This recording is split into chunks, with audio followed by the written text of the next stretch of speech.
I used to believe that success meant relentless effort, persistence, always wanting more. But then, I hit a wall and realized that my ruthless ambition wasn't setting me free. On the contrary, it was imprisoning me. As we examine the insidious trap where the pursuit of success turns into a self-imposed prison, we confront how relentless ambition can silently erode authenticity. This concept reveals the moment when our search for external validation becomes the very cage that suffocates our true potential and inner freedom. If you've ever felt like your search for external validation is silently eroding your inner peace and your true essence, then this is the conversation you need to hear. We live in a world that applauds achievement but stays silent about the cost to the soul.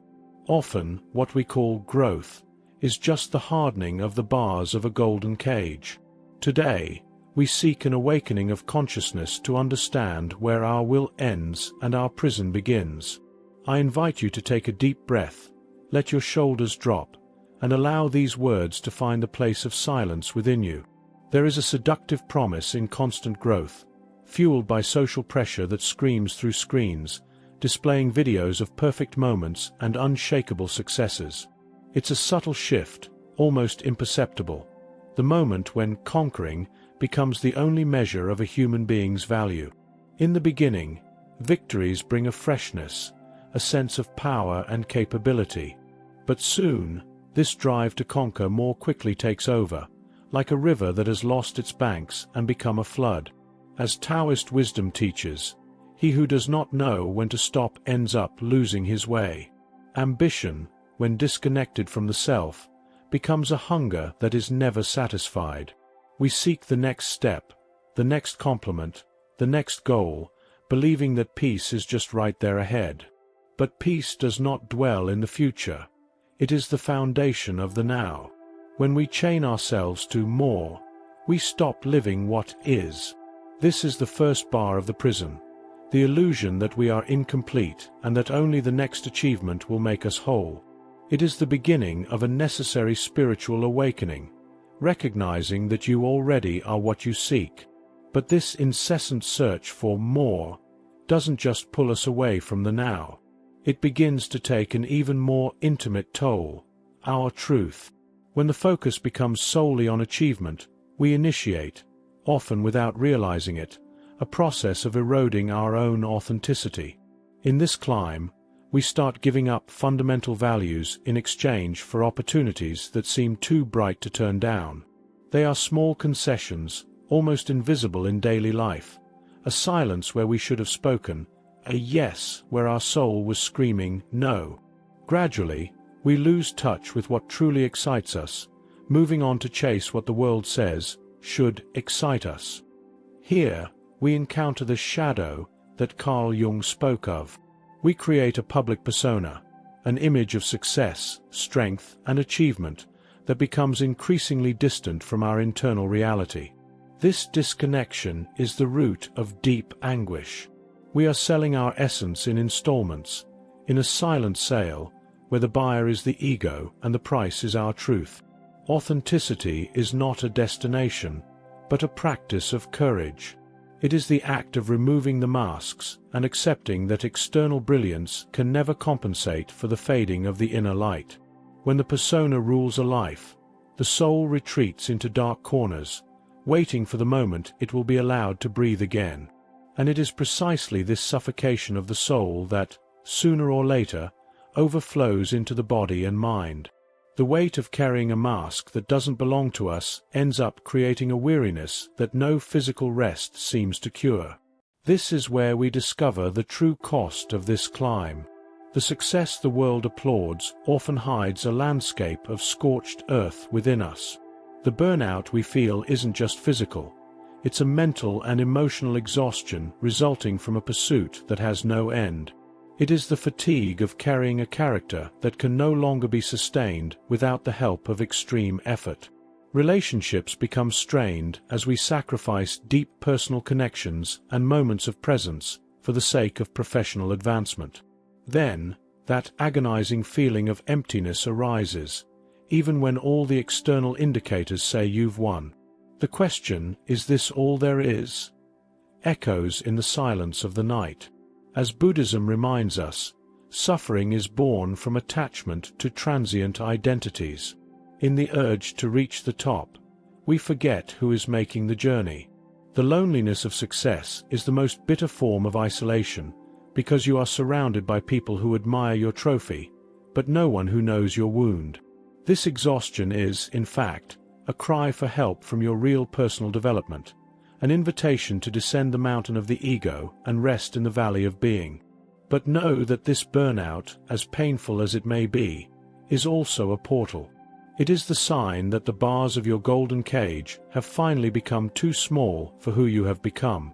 Liberation begins the moment you decide no longer to run from yourself, but rather to reclaim your right to exist with integrity. To get out of prison, the first step is to recognize the bars. Identifying your silent sail triggers means noticing the exact moment when your ambition stops being a healthy engine and becomes toxic.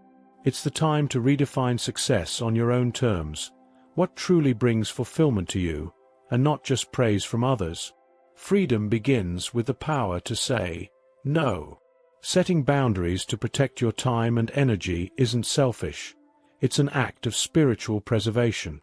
As the Stoics taught, we must focus on what is under our control, our virtue, our choices, and our inner peace. Cultivating true freedom requires that we stop asking the world for permission to be who we are. It is a process of unlearning, where we stop being hostages to others' expectations to become guardians of our own light. Reclaiming yourself is the most revolutionary act you can practice in a society that profits from your dissatisfaction. By taking back the helm of your own life, you realize that freedom is not a state of isolation, but of alignment. It's not enough to just say no to what imprisons us. We must say a deep and conscious yes to what nourishes us. We then begin to architect a routine where the sacred and the everyday walk hand in hand. Finally, the way back requires that we prioritize well-being over the incessant pursuit of results. This involves daily mental and emotional health practices that return us to the center of ourselves. We must rediscover lost passions and interests, those activities that nourish the soul and don't just feed the ego. Perhaps it's the contact with the earth, the music you stopped playing, or the simple pleasure of a walk without a destination. Building an aligned life means creating an external reflection of who you truly are, and not who you think you should be to be accepted. It's living with integrity, where what you think, feel, and do vibrate at the same frequency. As the poet Rumi said, "Let yourself be silently drawn by the stronger pull of what you truly love." When you align with your essential purpose, ambition stops being a chain and becomes a flow. You no longer run after success. You walk as success, for success is the journey itself of being fully present in your own life. Your ambition should be a tool to expand your light, never a blindfold for your eyes. If you feel tired today, know that you are not broken. You are simply in transition to a truer way of existing. The void you feel is not an absence of value, but a sacred space waiting to be filled by your own presence. What if the pain you feel today is the portal to the life you've always sought? I invite you to do a small ritual of return today. In a moment of silence, close your eyes and imagine a tight knot in the center of your chest. This knot represents the world's expectations of you. Inhale deeply and, as you exhale, visualize your hands gently opening, letting go of the ends of that ribbon. Say to yourself, "I return myself to myself. I am free to flourish at my own pace." If these words touched something inside you, perhaps it's time to take one more step on this path of reconnecting with your inner truth. Subscribe to the channel and turn on notifications to continue receiving content that nourishes the soul with presence and authenticity. Share in the comments what resonated with your heart. Your story might be the mirror someone else needed to find.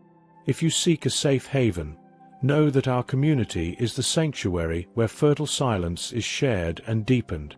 Enjoy the channel's posts. And to keep expanding this field of presence, we suggest the video pinned in the card. May it be a source of inspiration on your journey. Peace and light.